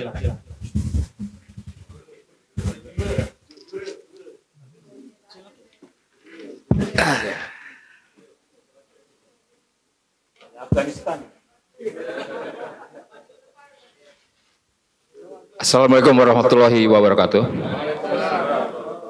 Semua yang saya hormati, saya banggakan rekan Kosinudin, Bang Egi yang saya banggakan juga dengan rekan-rekan sekalian semua, Bang Edi Mulyadi. Banyak sekali itu semua rekan-rekan semua ya. Saya sebutkan satu persatu. Saya singkat saja. Jadi karena sudah mengacu pada pendapat dan saran dari semua rekan-rekan semua, maka saya akan coba sampaikan sesingkat mungkin bahwa saya akan mencoba mencari solusi daripada persoalan ini. Tidak hanya melulu kita menuntut supaya ini dibatalkan, tapi setidaknya ada solusi baik secara konstitusional maupun non konstitusional ya, maupun cara-cara yang masih tetap dalam bingkai yudisial. Salah satu misalnya persoalan Undang-Undang IKN ini kan juga tidak lepas dari ditetapkannya undang-undang ya, undang-undangnya sudah jelas itu, Undang-Undang Nomor 21 tahun 2023 tentang IKN. Itu kan pembentukan undang-undang itu secara formal memang disepakati, disetujui oleh DPR. Normatifnya seperti itu. Nah, oleh karenanya mengacu kepada undang-undang tersebut, salah satu upaya yang bisa kita lakukan adalah kita atau siapapun di antara kita untuk membatalkan undang-undang ini. Jadi secara normatif undang-undang ini kita sama-sama batalkan. Tapi Bang Egy mungkin melalui perwakilan teman-teman kita ya batalkan undang-undang itu melalui siapa? Normatif, yaitu melalui MK. Bahwa kita pesimis, paling juga seperti yang lalu Bang Egy ya, kita berpuluh-puluh kali kita gugat ke MK juga gagal aja. Tapi tidak apa-apa. Secara prosedur kita tetap akan lakukan atau bisa kita lakukan melalui konstitusi, kita gugat melalui Mahkamah Konstitusi. Kira-kira seperti itu. Kemudian yang berikutnya adalah bisa juga ya, agar kita sekarang sudah mendesak sedemikian rupa ya, sangat keras juga agar DPR sebetulnya melalui undang-undang juga, dan itu jelas-jelas normatif. Kita kan sudah gaungkan juga bagi hak angket. Kok sekarang jadi tidur lagi? Hak angket kenapa tidur lagi? Bang Egy udah kita sama-sama ke DPR ya, Bang Wasidudin berantem sama Satpam ya kan? Iya, berantem sama Satpam lagi dihadapinya. Kan geblek gitu. Jadi usulan desakan kita dari rakyat kepada wakil-wakil kita di sana itu salah satunya dan konstitusional juga adalah melalui hak angket, agar wakil-wakil di DPR itu jangan cuma duduk diam dengar duit gitu ya, kan begitu, agar mereka juga segera menyampaikan hak angket itu, dan itu konstitusional. Kemudian kalaupun tidak cara lain Bang, ya kita gelorakan, kita gaungkan bahwa masyarakat secara konstitusional juga mempunyai hak untuk melakukan people power. Ya, jadi beberapa alternatif itu semuanya bisa kita lakukan saat ini. Tidak hanya melulu kita minta batalkan, kita desak batalkan. Kupingnya budak, Kosidin, rekan Kosi, budak mereka nggak lakukan itu, bubarkan atau batalkan proyek IKN itu. Nah, beberapa cara itu yang mungkin bisa kita lakukan ya, dengan serius ya, dengan terus-menerus kita desak masyarakat kita beri kesadaran, kita adakan penyuluhan, kemudian memberikan pemahaman kepada mereka bahwa cara-cara itu secara formal, legal formal bisa kita lakukan. Demikian kira-kira secara singkat pendapat saya. Terima kasih. Wassalamualaikum warahmatullahi wabarakatuh. Baik, selanjutnya Sekretaris Tim Pembela Ulama dan Aktivis Bang Azam Khan. Baik Bang Azam Khan, silakan sampaikan pandangannya.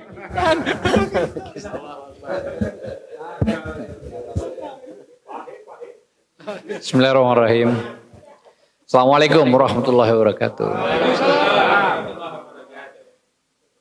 Perjalanan narasumber tadi itu sudah cukup penuh dan padat sebenarnya yang disampaikan ya. Saya hanya mencoba untuk mengingat kembali sejarah orang kurus yang bisa melululantahkan negara. Ya, coba kita pikir begini lah ya. Mulai dari dia menjadi wali kota, dia pakai gerbong PDI. 2 kali dia berhasil dengan titel Dr. Andes. Begitu menginjak dia diangkat menjadi gubernur, itu pun juga gerbongnya adalah gerbong dari PDI. Dan sudah mulai menggeser insinyur. Ya.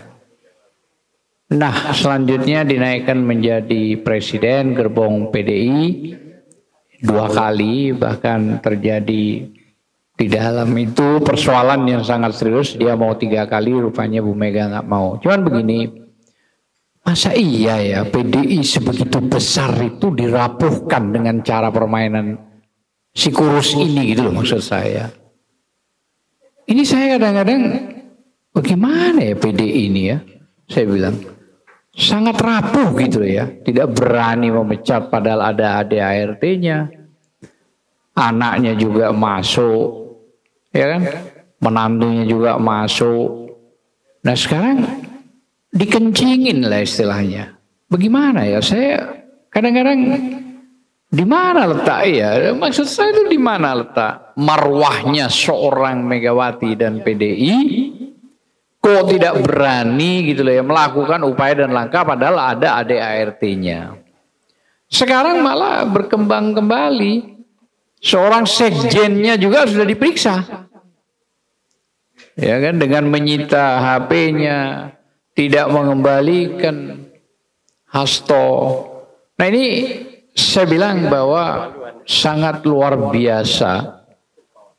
Ibarat anak kehilangan orang tua, diangkat, dibesarkan mulai dari bayi sampai besar, malah bukan cuman berkhianat dan mengkhianati, tapi sudah lebih dari itu.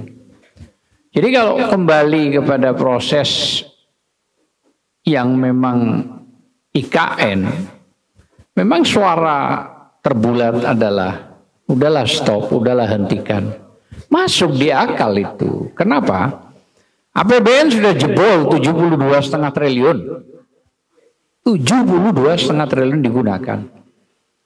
Walhasil juga nggak jelas. Dan ini akan mau minta kembali kepada APBN, wah hancur ini. Dan investor sampai detik ini juga nggak ada tuh, nggak jelas juga investor. Nggak akan mau. Iya, walaupun sudah keliling kemana-mana. Bahkan tadi sudah sempat disinggung oleh rekan kita Edi Mulyadi bahwa di Qatar Prabowo sudah mengatakan IKN butuh waktu sampai 30 tahun dengan nilai uang 30 miliar US dollar. Bukan sedikit itu, uang dari mana itu? Nah inilah saya bilang bahwa jebakan-jebakan orang kurus ini memporak-porandakan Indonesia ini sangat luar biasa dahsyatnya gitu loh ya. Coba Anda bayangkan undang-undang dijebol kok, MK dihabisi, MA dihabisi demi untuk anaknya. Ini nggak bisa dibantah gitu loh ya.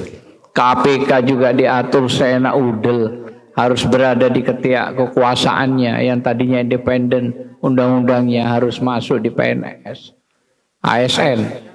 Jadi bagaimana kalau sudah begini semua ini yang terjadi gitu ya.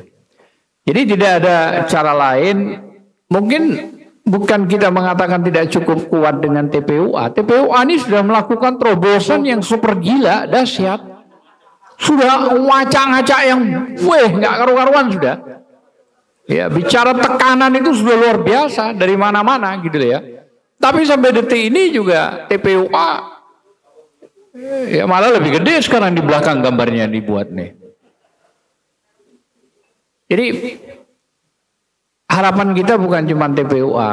Kalau ada lembaga-lembaga yang lain bersatu, maksud saya itu tujuan utamanya. Begitu bersatu para ormas, ya mau TPAI, TPUA apapun lah ya, Orlabi, AAB, Kontra SM, ya apapun semua kalau bisa memang harus diundang berbicara kembali, terus disepakati apa langkah utama setelah Oktober ini atau pada saat Oktober tanggal 22. Nah, itu yang paling utama. Karena ini terus terang aja, saya kira saya belum tahu ya, wallahu alam bisawab ya. Apakah Prabowo sebagai presiden akan mengikuti keinginan Joko Widodo? Saya kok kurang yakin itu. Makanya pergerakan-pergerakan secara positif, secara konstitusional itu harus berkumpul kembali.